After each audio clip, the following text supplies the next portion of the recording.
جو صفات قرآن نے اپنے لیے بیان کیے ہیں وہی صفات وارث کتاب کے لیے بھی بیان کیے ہیں، وہی صفات وارث کتاب کی بھی ہے۔ تو وارث کتاب کے لیے اللہ نے کہا تم اورثنا الکتاب الذین اصطفینا من عبادنا، ہم نے عام انسانوں کو اس کتاب کا وارث نہیں بنایا ہے بلکہ خاص لوگوں کو اس کتاب کا وارث بنایا ہے۔ جو مصطفیٰ ہے اس کو وارث بنایا ہے، جو مرتضیٰ ہے اس کو اس کتاب کا وارث بنایا ہے، جس کو ہم نے اس کتاب کا علم عطا کر دیا ہے ومن عنده علم الکتاب، اس کو ہم نے اس کتاب کا وارث بنایا ہے۔ دین کا وارث وہی ہے، نبی کا وارث وہی ہے، قرآن کا وارث وہی ہے کہ جس کو ہم نے پوری کتاب کا علم عطا کر دیا ہے، جو راسخون فی العلم ہے، اور جس کو ہم نے غیب کا علم عطا کیا ہے وہ اس کتاب کا وارث ہے، وہ نبی کا وارث ہے۔ تو وہ کون افراد ہیں جن کو اللہ نے غیب کا علم عطا کیا ہے؟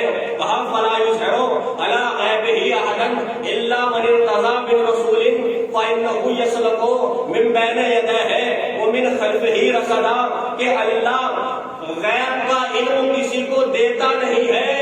اگر غیب کا علم دیتا ہے تو کس کو دیتا ہے؟ جو مصطفیٰ ہے اس کو دیتا ہے، جو مرتضیٰ ہے اس کو دیتا ہے۔ یعنی اللہ جن کو چن لیتا ہے ان کو غیب کا علم عطا کرتا ہے، اور ان کی صفت یہ ہے فَإِنَّهُ يَسْلُكُ مِن بَيْنِ يَدَيْهِ وَمِن خَلْفِهِ رَصَدًا، کہ ان کے آگے، ان کے پیچھے، ان کے دائیں اور بائیں فرشتے حفاظت کرتے رہتے ہیں۔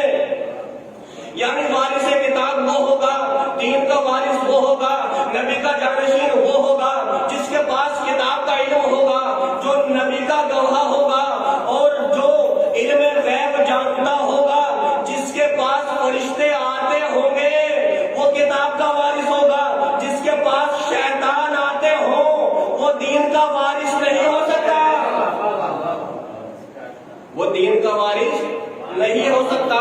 اسی لیے تو ہم کہتے ہیں کہ یہ کتاب بھی نور ہے، علی بھی نور ہے، قرآن بھی طیب ہے، علی بھی طیب ہے، قرآن بھی اللہ کی جانب سے نازل ہوا، علی بھی اللہ کی طرف سے آیا۔ ذکر قرآن بھی عبادت ہے، ذکر علی بھی عبادت ہے۔ قرآن میں سورہ رحمان ہے تو علی رحمان کی جان ہے، قرآن میں سورہ کوثر ہے تو علی ساقی کوثر ہے، قرآن میں سورہ عمران ہے تو علی فرزند عمران ہے۔ اور اگر یہ قرآن راہ ہے تو علی رہنما ہے، اگر یہ کتاب شکر ہے تو علی شاکر ہے، اگر یہ کتاب حکم ہے تو علی حکیم ہے، اگر یہ کتاب حکمت ہے تو علی حکیم ہے، اگر یہ کتاب علم ہے تو علی عالم ہے۔ ذکر قرآن بھی عبادت ہے، ذکر علی بھی عبادت ہے۔ اللہ نے نبی کو دو معجزے عطا کیے ہیں، ایک معجزے کا نام قرآن ہے، دوسرے معجزے کا نام علی ابن ابی طالب ہے۔ صلوات پڑھیں محمد و آل محمد پر۔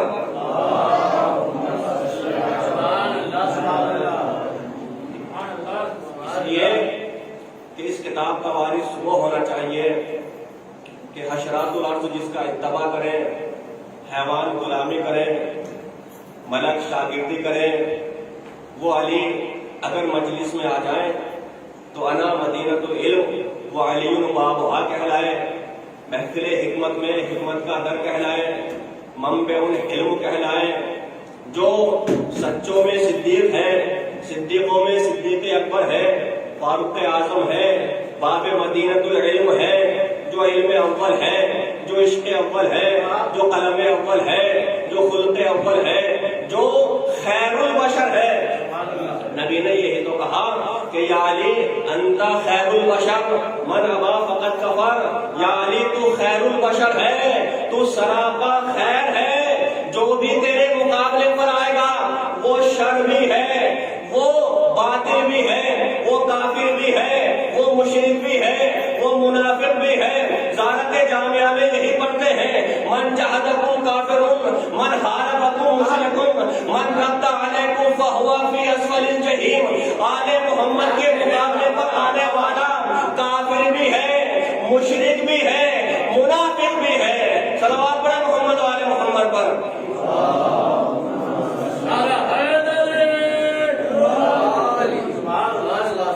یعنی جو وہ شر بھی ہے، باطل بھی ہے، کافر بھی ہے، مشرک بھی ہے۔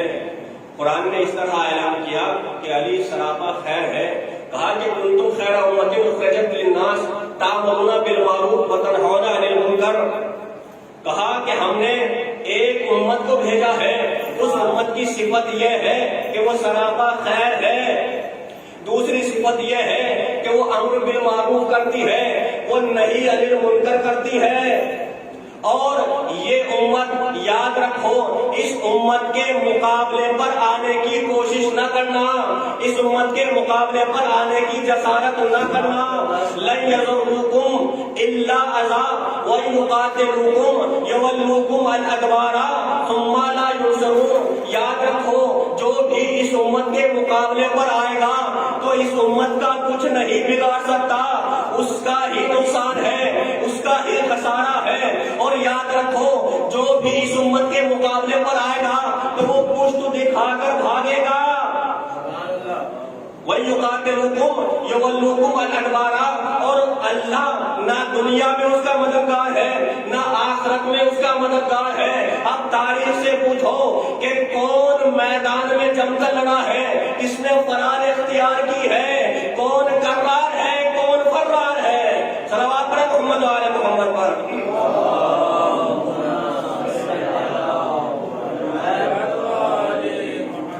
پھر قرآن نے کہا کہ اس امت کے مقابلے پر مت آنا، ضربت علیہم الذلۃ اینما ثقفوا الا بحبل من اللہ وحبل من الناس وباءوا بغضب من اللہ۔ کہا کہ جو بھی اس امت کے مقابلے پر آیا، کیوں؟ اس لیے کہ اس کے اندر یہ صفت پائی جاتی ہے کہ یہ خیر ہے اور یہ امر بالمعروف کرتی ہے، نہی عن المنکر کرتی ہے۔ جو بھی اس کے مقابلے پر آئے گا تو وہ ذلیل و رسوا ہوگا۔ کسی بھی دور میں، کسی بھی زمانے میں، کسی بھی جگہ پر چلا جائے، اللہ اس کو ذلیل کرے گا، اس کے اوپر اللہ کی لعنت ہے، اس کے اوپر اللہ کا غضب ہے، اور وہ ذلیل و رسوا ہوگا۔ وہ ڈر ڈر کی ٹھوکریں کھاتا پھرے گا۔ جو بھی اس امت کے مقابلے پر آئے گا، اس اللہ کے غضب سے، اللہ کے قہر سے، اللہ کی لعنت سے بچنے کا صرف ایک ہی طریقہ ہے، الا بحبل من اللہ، کہ اللہ کی رسی کو پکڑ لیا جائے۔ اگر اللہ کی رسی کو مضبوطی سے تھام لیا تو تمہیں نجات مل سکتی ہے، اللہ کے غضب سے بچ سکتے ہو۔ تو یہ اللہ کی رسی کون ہے کہ اللہ کی رسی کو تھام لیا تو اللہ کے غضب سے بچ سکتے ہو؟ تو صرف ایک گھرانہ ایسا ہے جو یہ کہتا ہوا نظر آتا ہے، نحنو حبل اللہ المتین، ہم ہی اللہ کی رسی ہے کہ جن کے ذریعے تمہیں ظلمات سے نکالا جا سکتا ہے۔ صلوات پڑھیں محمد و آل محمد پر۔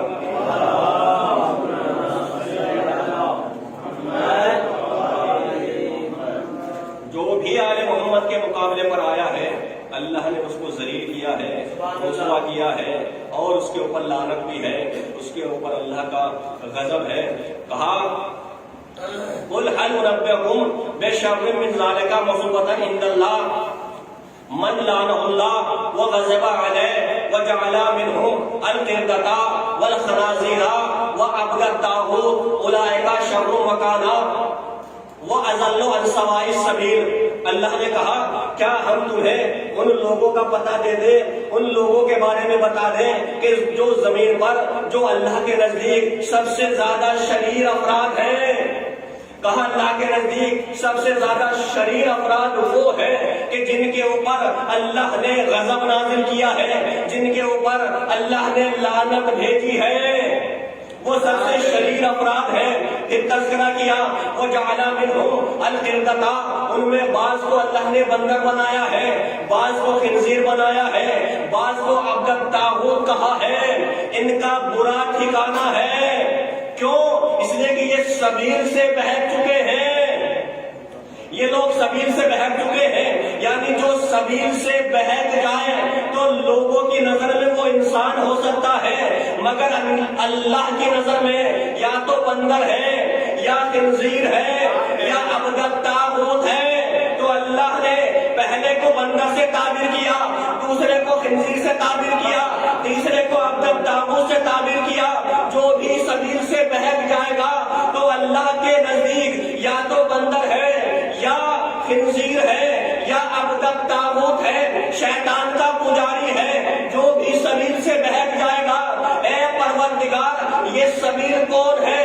اگر سبیل سے بہک جائے تو اتنی بڑی سزا ہے، یا تو تیری نظر میں وہ بندر ہے یا خنزیر ہے یا عبد طاغوت ہے۔ تو قرآن کی بعض آیتوں کی تفسیر کرتی ہے، قرآن نے اشارہ دیا الا لعنۃ اللہ علی الظالمین الذین یصدون عن سبیل اللہ ویبغونها عوجا وهم بالآخرۃ هم کافرون۔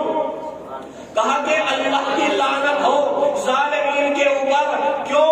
اس لیے کہ یہ ظالمین وہ ہیں جو لوگوں کو اللہ کے سبیل سے روکتے ہیں، ان کا راستہ ٹیڑھا ہے اور یہ آخرت کے اوپر ایمان نہیں رکھتے۔ معلوم یہ ہوا ظالمین وہ ہیں جو سبیل سے لوگوں کو روکتے ہیں، یعنی جو بھی سبیل سے روکے وہ اللہ کی نظر میں ظالم ہے۔ پھر قرآن آگے بڑھا، یقولون اطعنا اللہ واطعنا الرسول ربنا سادتنا وکبراءنا فاضلون السبیل ربنا آتیہم ضعفین من العذاب والعنہم لعنا کبیرا۔ جہنم میں جب یہ اپنے بڑے بڑوں کو دیکھیں گے، اپنے پیر مرشد ہادی کو دیکھیں گے، تو وہاں پر دیکھ کر کہیں گے کہ پروردگار ہم نے ان کی اطاعت کی، ہم نے ان کا کہنا مانا، اے پروردگار ان لوگوں نے ہمیں سبیل سے گمراہ کر دیا تھا، پروردگار ان لوگوں نے ہمیں سبیل سے گمراہ کیا ہے، لہذا ہم دنیا میں نہیں واپس جا سکتے تاکہ ان سے نفرت کریں، ان سے بیزاری اختیار کریں، لیکن ہم تجھ سے التجا کرتے ہیں، ہم تجھ سے دعا کرتے ہیں، اے پروردگار یہ خود بھی گمراہ تھے، ہمیں بھی سبیل سے ان لوگوں نے گمراہ کیا، ہم دعا کرتے ہیں ربنا آتیہم ضعفین من العذاب والعنہم لعنا کبیرا۔ کہا کہ پروردگار ان کے اوپر ڈبل عذاب نازل کر، اور تیرے پاس جو سب سے بڑی لعنت ہے وہ ان کے اوپر بھیج، تیرے پاس جو سب سے بڑی لعنت ہے وہ ان کے اوپر بھیج۔ کیوں؟ اس لیے کہ ان لوگوں نے اللہ کے سبیل سے لوگوں کو روکا ہے، تو سبیل کہتے کسے ہے؟ پھر قرآن آگے بڑھا، کہا یوم یعض الظالم علی یدیہ یقول یا لیتنی اتخذت مع الرسول سبیلا یا ویلتی لم اتخذ فلانا خلیلا لقد اضلنی عن الذکر بعد جانی وکان الشیطان للانسان خذولا۔ قیامت کے دن ظالم اپنی انگلیاں چبائیں گے اور کہیں گے کہ کاش رسول کے اوپر جو سبیل نازل ہوا تھا ہم اس کا اتباع کر لیتے، ہم اس کی اطاعت کر لیتے اور فلاں کی اطاعت نہ کرتے۔ آپ تفسیر میں جا کر دیکھیں فلاں سے کون مراد ہے، ہم فلاں کی اطاعت نہ کرتے، کیوں؟ اس لیے کہ ان لوگوں نے ہمیں ذکر سے روک دیا ہے، ان لوگوں نے ہمیں سبیل سے روک دیا ہے، یہ تو شیطان ہے۔ یعنی قرآن بتانا یہ چاہتا ہے کہ جو بھی سبیل سے لوگوں کو روکتا ہے تو اللہ کی نظر میں وہ ظالم بھی ہے، اللہ کی نظر میں وہ شیطان بھی ہے۔ جو بھی سبیل سے روکے وہ شیطان ہے۔ پھر قرآن نے کہا وَإِن تُطِعْ أَكْثَرَ مَنْ فِي الْأَرْضِ يُضِلُّوكَ عَنْ سَبِيلِ اللَّهِ وَلَا يَتَّبِعُونَ إِلَّا الظَّنَّ إِنْ هُمْ إِلَّا يَخْرُصُونَ۔ میرے حبیب آپ ان اکثریت کا اتباع نہ کریں، کیوں؟ اگر آپ نے اکثریت کا اتباع کیا تو یہ تمہیں سبیل سے گمراہ کر دیں گے، یہ تمہیں سبیل سے بہکا دیں گے، اور یہ جو اکثریت ہے یہ صرف ظن کا اتباع کرتی ہے اور ان کا مذہب صرف قیاس کی بنیاد پر چلتا ہے۔ یعنی اکثریت وہ ہے جو ظن کا اتباع کرتی ہے، جو قیاس کی بنیاد پر اپنے مذہب کو لے کر چلتی ہے۔ یعنی معلوم یہ ہوا کوئی فخر نہ کرے ہماری اکثریت ہے اس لیے ہم حق پر ہیں۔ اکثریت نے ان کی بیعت کر لی تھی، اکثریت نے مولا کی مخالفت کی، لہذا ہم حق پر ہیں، کوئی فخر نہ کریں، اس لیے کہ اللہ نے اکثریت کی مذمت کی ہے۔ اکثرہم فاسقون، اکثرہم کافرون، اکثرہم ظالمون، یہ کہہ کر اللہ نے مذمت کی ہے۔ معلوم یہ ہوا اکثر وہ ہے کہ جو زن کا اتباع کرتے ہیں اور ان کا مذہب قیاس کی بنیاد پر چلتا ہے۔ معلوم یہ ہوا کہ جس کا مذہب قیاس کی بنیاد پر چل رہا ہے تو ان کے پاس امام نہیں ہے اور وہ شیطان کی سنت پر عمل کر رہے ہیں۔ صلوات پڑھے محمد و آل محمد پر۔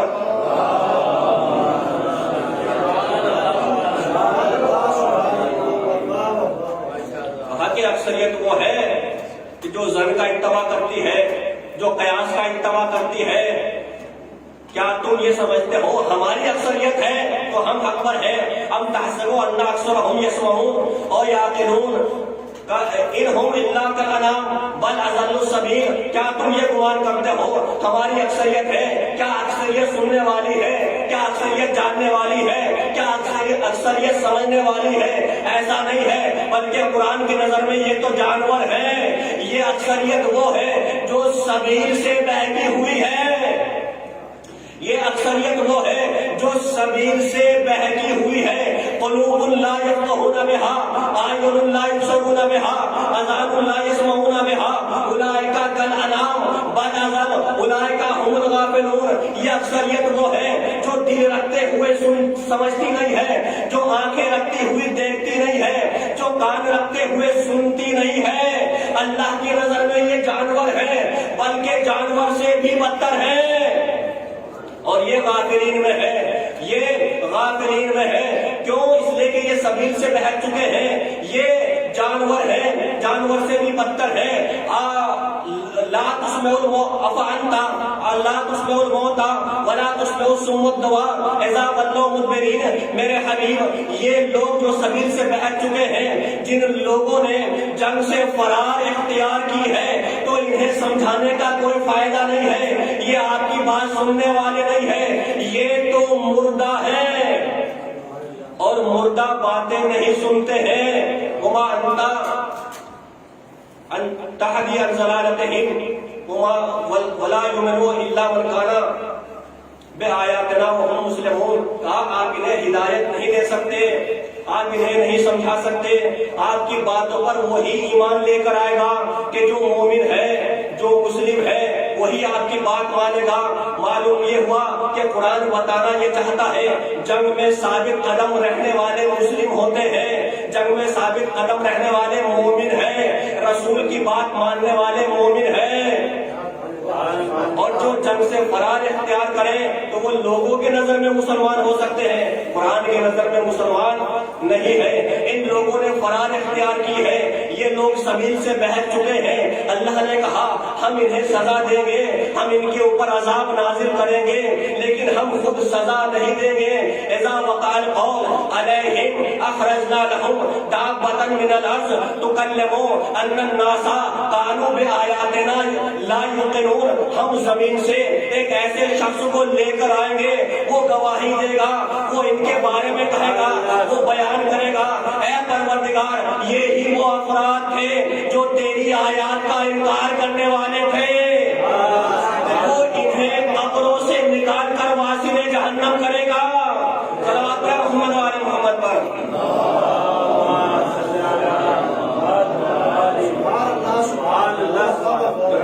بھی سبیل سے بہک چکے ہیں، اللہ کے ان کے اوپر لعنت ہے۔ تو یہ سبیل کہتے کسے ہیں، ذکر کہتے کسے ہیں؟ قرآن نے کہا ومن اعرض عن ذکری فإن له معیشۃ ضنکا ونحشرہ یوم القیامۃ اعمی قال رب لم حشرتنی اعمی وقد كنت بصیرا۔ کہا کہ جو بھی اللہ کے ذکر سے روگردانی اختیار کرے گا تو اللہ اس کے رزق کو تنگ کر دے گا اور اس کو اندھا محشور کرے گا۔ وہ کہے گا پروردگار میں دنیا میں آنکھوں والا تھا، تو نے کیوں مجھے اندھا محشور کیا؟ تو اللہ کہے گا کہ تیرے پاس ہماری آیتیں آئی تھی، تو نے ہماری آیتوں کا انکار کیا، اس لیے تجھے ہم نے اندھا محشور کیا ہے۔ یعنی تو اللہ کی نظر میں دنیا میں بھی اندھا ہے، آخرت میں بھی اندھا ہے، تو یہ سبیل کہا، یہ جو سبیل ہے یہی میرا سیدھا راستہ ہے، ان ھذا صراطی مستقیما فاتبعوہ ولا تتبعوا السبل فتفرق بکم عن سبیلہ ذالک وصاکم بہ لعلکم تتقون۔ یاد رکھو یہ سبیل جو ہے یہی میرا سیدھا راستہ ہے، اس کا اتباع کرو، اس کی پیروی کرو۔ کیوں؟ اگر تم نے سبل کا اتباع کیا تو یہ تمہیں سبیل سے گمراہ کر دیں گے۔ اللہ کی تمہارے لیے وصیت ہے، اللہ کی تمہارے لیے نصیحت ہے، سبیل کا دامن تھام لو۔ تو یہ سبیل کہتے کسے ہیں؟ تو جب چھٹے امام سے پوچھا گیا اے مولا سبیل کسے کہتے ہیں، تو مولا کہتے ہیں سبیل سے مراد ہم آل محمد کی محبت کا نام ہے۔ پانچواں امام کہتے ہیں من قتلا فی ولایتنا فکانہ قتلا فی سبیل اللہ، جو بھی ہماری محبت پر مرتا ہے وہ اللہ کے سبیل میں قتل ہوتا ہے۔ صلوات پڑھیں محمد علیہ